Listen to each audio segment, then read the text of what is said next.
आज मैं आपको एक ऐसे शहर लेके चलता हूँ जिसने भारतीय संस्कृति और ऐतिहासिक धरोहर को एक नए आयाम दिए हैं। ये शहर सिर्फ राजस्थान राज्य की राजधानी नहीं है, बल्कि एक प्राचीन और रोमांचक नगरी भी है जिसे पिंक सिटी के नाम से जाना जाता है। जी हाँ, मैं बात कर रहा हूँ जयपुर की। लेकिन ये सफर सिर्फ जयपुर तक का नहीं है। इसके बाद हम चलेंगे अजमेर और पुष्कर। 4 दिन का सफर और 1000 किलोमीटर की ड्राइव करने के बाद मैं ये तीनों शहर तसल्ली से घूम के आया हूँ, जो अब आप वर्चुअली एक्सपीरियंस करने वाले हो। तो इस चैप्टर में बात करते हैं my first day of the trip at Jaipur, the pink city.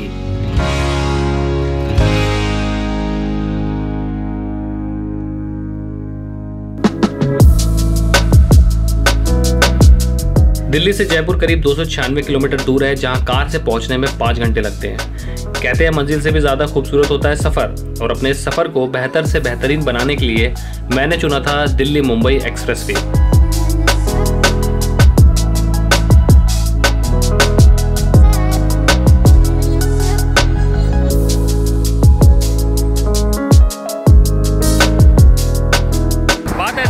सफ़र शुरू होता है दिल्ली से जयपुर के लिए। तो इस टाइम मैं हूँ दिल्ली मुंबई एक्सप्रेसवे पर, और ये जो एक्सप्रेसवे बना वो क्या ही खूबसूरत बना है कि मैं क्या ही बताऊँ। तो मैंने सोचा कि 2 मिनट रुक के यहाँ पर थोड़ा सा शूट कर लिया है। चलिए फिर जयपुर पहुँचते हैं। सबसे पहले दिल्ली मुंबई एक्सप्रेसवे पे 830 रुपये का टोल देने के बाद जैसे ही मैं जयपुर शहर में घुसता हूँ, वहाँ मुझे दिखता है एल्बर्ट हॉल म्यूजियम। जयपुर का एल्बर्ट हॉल म्यूजियम राज्य का सबसे पुराना म्यूजियम है, जिसका डिज़ाइन लंदन के विक्टोरिया और एल्बर्ट संग्रहालय से काफ़ी मिलता जुलता है। लेकिन क्योंकि अभी मैं जयपुर पहुंचा ही हूँ, तो सबसे पहले मुझे होटल चेक इन करना था, जो इस म्यूजियम से कुछ ही दूरी पर था। तो मैं पहुंच गया जयपुर, और ये मेरा छोटा सा रूम है। बहुत बड़ा नहीं है, लेकिन बहुत कॉस्टली है, क्योंकि लास्ट मोमेंट पे बुक करा था। तो अभी 12:30 बज रहे हैं। ओवर टाइम लग गया आने के लिए, क्योंकि ट्रैफिक बहुत था सिटी में घुसने के बाद। और अब थोड़ा बहुत फ्रेश होंगे और थोड़ा रेस्ट करेंगे, लंच करेंगे, उसके बाद फिर हम चलते हैं घूमने के लिए। ठीक है, स्टे कनेक्टेड। और आपको पता है कि जब मैं होटल बुक करता हूँ तो मेरी प्रेफरेंस क्या होती है।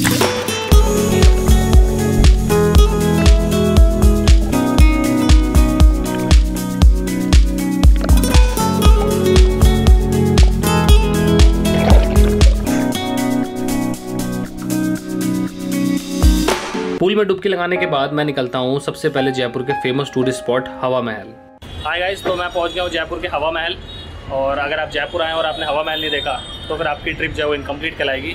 ये सबसे फेमस स्पॉट है इस जगह का, जहाँ पर दुनिया भर की रील्स बनती है, लोग फोटो खिंचाते हैं। मुझे नीचे से कोई अच्छा व्यू नहीं दिख रहा था, इसलिए मैं सामने आया हूँ। एक सामने कैफ़े है, द टैटू कैफ़े। तो आप यहाँ पर आ सकते हैं। यहाँ से आपको एकदम परफेक्ट व्यू मिलेगा रील्स के लिए, फोटोग्राफ्स के लिए। हवा महल को राजस्थान की सबसे प्राचीन इमारतों में से एक माना जाता है। बड़ी खूबसूरती के साथ बनाया गया हवा महल जयपुर के प्रसिद्ध पर्यटक आकर्षणों में से एक है। कई झरोखे और खिड़कियां होने के कारण हवा महल को पैलेस ऑफ विंड्स भी कहा जाता है। इस 5 मंजिला इमारत में 953 झरोखे हैं, जो मधुमक्खियों के छत्ते से मिलते जुलते हैं। इस हवा महल की खास बात यह है कि ये दुनिया में किसी भी नींव के बिना बनी सबसे ऊंची इमारत है। इसको गुलाबी रंग के बलुआ पत्थर से बनाया गया था। इस महल की वजह से ही जयपुर को पिंक सिटी कहा जाता है। हवा महल के पास है त्रिपोली बाजार, जहाँ आप तरह तरह की चीज़ों की खरीदारी कर सकते हैं।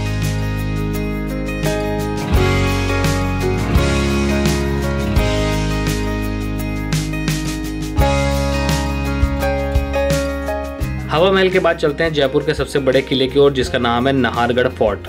ये किला सिटी से करीब 9 किलोमीटर दूर है। तो गाइस, मैं जा रहा था नाहरगढ़ फोर्ट, और रास्ते में मुझे एक ऐसा पॉइंट मिला जहाँ से मुझे पूरा जयपुर दिखता है। तो ये जगह है जहाँ से जल महल और पूरा जयपुर का नज़ारा आपको देखने को मिल सकता है। अभी मैं नाहरगढ़ फोर्ट जा रहा हूँ, वहाँ से और ही अच्छा व्यू दिखेगा। नाहरगढ़ फोर्ट रात के 10 बजे तक खुला होता है। लोग अक्सर आमेर फोर्ट जाते हैं और बाकी फोर्ट जाते हैं, लेकिन ये फोर्ट अक्सर मिस कर देते हैं, क्योंकि काफ़ी ऊंचाई पर है और काफ़ी पहाड़ी वाला रास्ता है। तो अभी हम चलते हैं नाहरगढ़ फोर्ट, और वहाँ से देखते हैं सिटी का व्यू कैसा दिखता है। इस व्यू पॉइंट पे कुछ समय बिताने के बाद मैंने फोर्ट में एंट्री ली। ये राजस्थान का एकमात्र ऐसा फोर्ट है जहाँ कभी भी हमला नहीं हुआ। इस फोर्ट का टिकट है 52 रुपए का।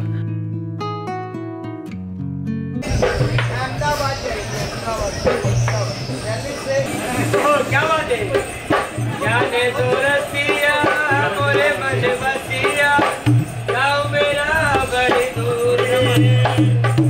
तो बस बात ऐसी है, मैं पहुंचा हूँ नाहरगढ़ फोर्ट, और इस टाइम शाम के 5:30 बज रहे हैं। लेकिन जनता ऐसे टूट कर आ रही है इस टाइम भी कि मैं आपको क्या ही बताऊँ, क्योंकि ये फोर्ट रात के 10 बजे तक खुलता है, इसलिए जो क्राउड है वो अभी शाम को भी आ रहा है।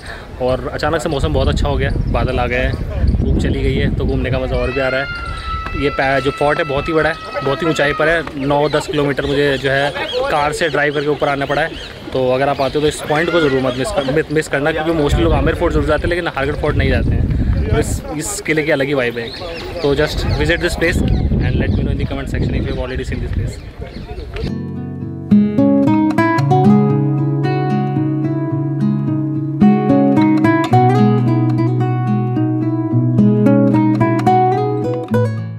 और इस किले के अंदर सबसे आकर्षित और सबसे प्रसिद्ध जो जगह है उसका नाम है माधवेंद्र पैलेस।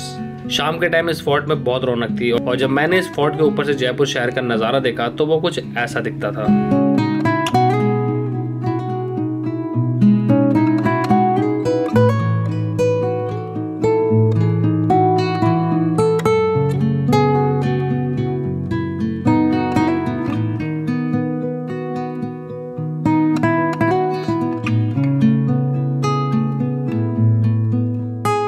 ये किला रात के 10 बजे तक खुलता है, इसलिए अक्सर लोग यहाँ पर सनसेट देखने के लिए भी आते हैं। ये फोर्ट बहुत ही ऊंचाई पर बना है।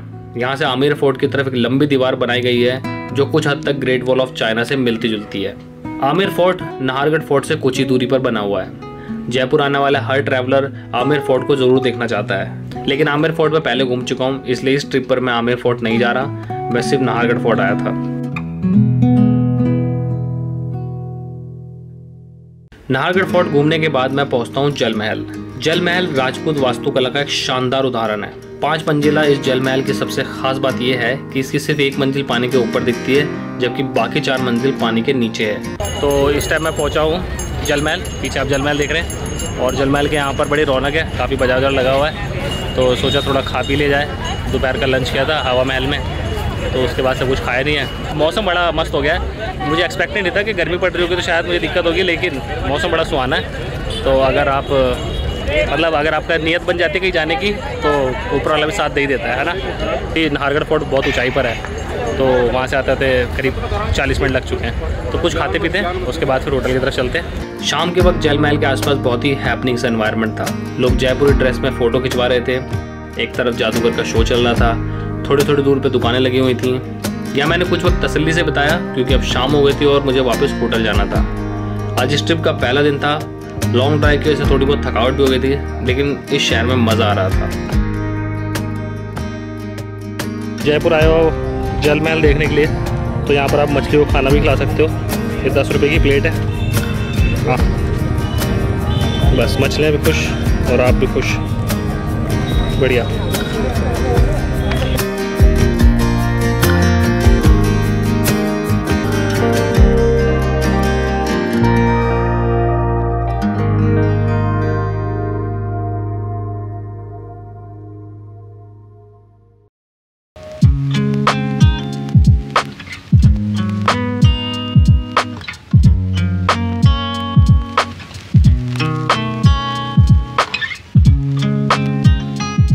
इस ट्रिप के दूसरे दिन में मुझे निकलना था अजमेर के लिए। अजमेर जयपुर से करीब 3 घंटे की दूरी पे है, लेकिन उससे पहले हम जयपुर के 2 लोकेशन और एक्सप्लोर करेंगे, जिसमें सबसे पहले आता है पत्रिका गेट। पत्रिका गेट जयपुर का मेन अट्रैक्शन है, लेकिन सिटी सेंटर से करीब 11 किलोमीटर दूर होने के कारण लोग अक्सर इस मॉन्यूमेंट को मिस कर देते हैं।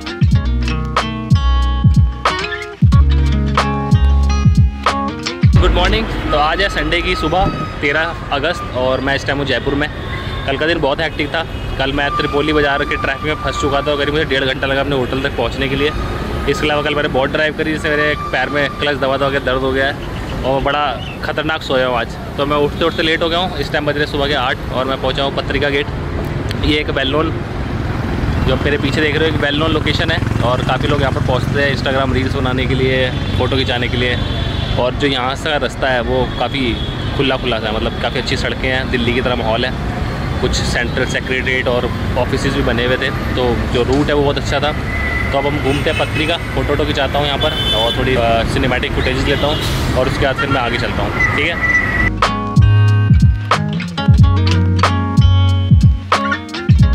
इसका नाम पत्रिका नामक एक स्थानीय समाचार कंपनी के नाम पर रखा गया था और 2016 में इसे जनता के लिए खोल दिया गया था। ये गेट बहुत ही सुंदर है। यहाँ तरह तरह की पेंटिंग बनी हुई है जो जयपुर की हिस्ट्री और आर्ट को रिप्रेजेंट करती हैं। दूर से तो ये इमारत बहुत ही ज़्यादा अट्रैक्टिव लगती है।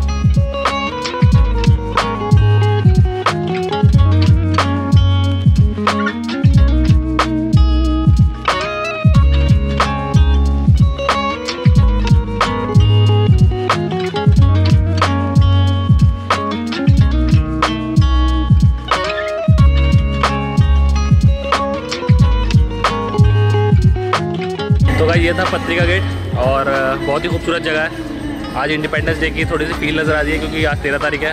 यहाँ पर पेट्रियोटिक सॉन्ग चल रहे हैं, थोड़े बहुत लोग नाच गाना कर रहे हैं, तिरंगा फहरा रहे हैं, तो एक अलग ही माहौल है आज। बाकी जगह बहुत खूबसूरत है। कभी आप राजस्थान में जयपुर आए तो ये पत्रिका गेट ज़रूर आप देखना आकर। पत्रिका गेट से कुछ दूरी पर है महारानी सिसोदिया का महल। कहने को तो ये पार्क की तरह है, लेकिन यहाँ का आर्किटेक्चर काफ़ी अट्रैक्टिव है। इस महल में कैमरा ले जाना मना है, इसलिए जो कुछ सीन आप देख रहे हैं ये मोबाइल फ़ोन से शूट किए हुए हैं।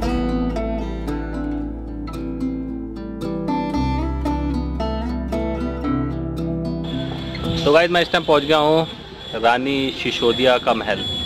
ये एक्चुअली जयपुर सिटी से करीब 11 किलोमीटर दूर शहर से बाहर जगह है, जो कि पहाड़ियों से घिरी हुई है। तो बहुत ऑफबीट प्लेस है ये।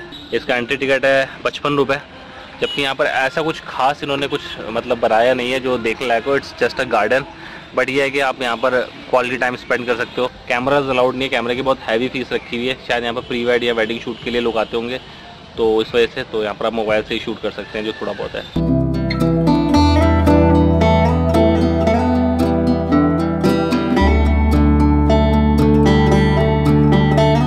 जयपुर शहर को घूमने के बाद मैं निकल जाता हूँ अजमेर के लिए। अजमेर जयपुर से 140 किलोमीटर दूर है, जिसके लिए मुझे करीब 3 घंटे ड्राइव करना पड़ा। जयपुर और अजमेर को जोड़ने वाला हाईवे NH48 और NH448 बहुत ही क्राउडेड है और इस रूट पर ड्राइव करने का ज़रा मज़ा नहीं आया। खैर शाम को 3 बजे मैं पहुँच जाता हूँ अजमेर, और अजमेर है ख्वाजा मोइनुद्दीन चिश्ती की नगरी।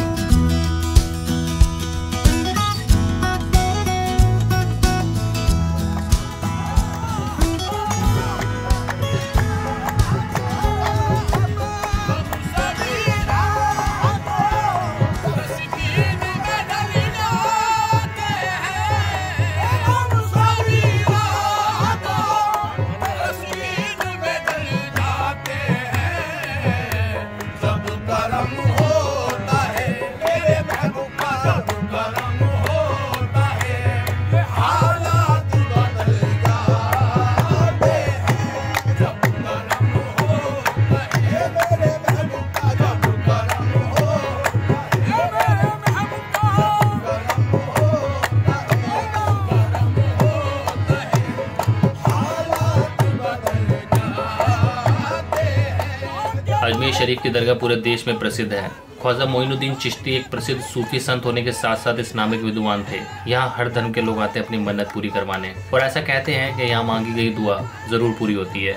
इसीलिए ख्वाजा मोइनुद्दीन चिश्ती को गरीब नवाज के नाम से भी जाना जाता है। इसी जगह पर 2 बड़ी बड़ी डेग हैं जिसमें लोग सोना चांदी पैसा दान करके जाते हैं, और इस पैसे से हर थर्सडे को आम जनता के लिए लंगर लगाया जाता है।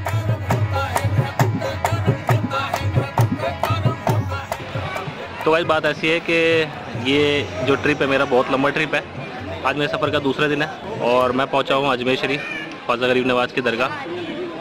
मुझे पता नहीं था मैं यहाँ कैसे पहुँचा, क्योंकि मेरे ट्रिप प्लान में तो नहीं था। खैर लेकिन जब मैं इस रूट से निकला तो मेरे से यहाँ पर आए बिना रहा नहीं गया, तो मैंने कहा क्यों ना सलामी दे के चले। तो ये है पीछे मेरे अजमेर शरीफ की दरगाह शरीफ। पता नहीं जब आपका बुलावा आया था तो आप पहुँच ही जाते हैं, ऐसा कहते हैं। तो मेरा भी शायद यहाँ बुलावा आया था तो आज मैं पहुँच गया हूँ। तो ये दरगाह शरीफ है। गाड़ी मैंने बाहर पार्किंग में खड़ी करी है। कैमरा अलाउड नहीं अंदर लाना, तो जो कुछ शूट कर रहा हूँ मोबाइल से शूट कर रहा हूँ। कुछ घंटे दरगाह पे बिताने के बाद मैं निकलता हूँ अपनी फाइनल डेस्टिनेशन पुष्कर के लिए। ये जो आप देख रहे हो ये अन्ना सागर लेक। तो अगर आप दरगाह आते हैं तो दरगाह से यहाँ पर 2 किलोमीटर दूर सामने बिल्कुल ये अन्ना सागर लेक है। मैं एक्चुअली इसके दूसरी तरफ पहुँच गया हूँ। मुझे जाना था उस जगह, ये जगह। तो इस जगह में क्या था, यहाँ पर फ़ोटो खिंचाने के लिए एक आधा मोन्यूमेंट टाइप बना रखा है और मछलियों को खाना डाला जाता है, बोटिंग होती है। लेकिन मैं एक्चुअली पुष्कर की तरफ जा रहा हूँ, तो वहाँ से बीच में यही पॉइंट पड़ा देखने के लिए। मैप में दिखा रहा है मेरे को ये 19 मिनट और बोर्ड लगा हुआ आ गया पुष्कर का। तो चलते हैं पुष्कर, तीर्थराज पुष्कर।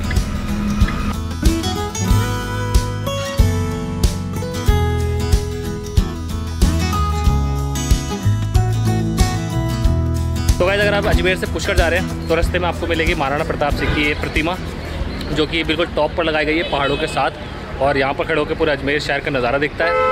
प्लस ये रिसेंटली इस्टेब्लिश की गई है यहाँ पर, तो यहाँ पर अब ये पर्टिकुलर जगगह को है जो टूरिस्ट स्पॉट में लिस्टेड किया गया है, जो कि मैंने यहाँ पर आने से पहले थोड़ी बहुत रिसर्च करी थी, जब मुझे पता लगा। तो यहाँ पर फैमिलीज़ और फ्रेंड्स आए हुए हैं यहाँ पर गेट टुगेदर करने के लिए। यहाँ पर शाम बिताएंगे। शाम को लाइटें जलती है, पीछे एक फूड कोर्ट है, वहाँ खाना वाना खा सकते हो। तो अभी मैं पहुँचा हूँ यहाँ से, पुष्कर 20 मिनट की दूरी पर है, ठीक है। तो यहाँ से मैं आपको नज़ारे दिखाता हूँ कैसे दिखते हैं।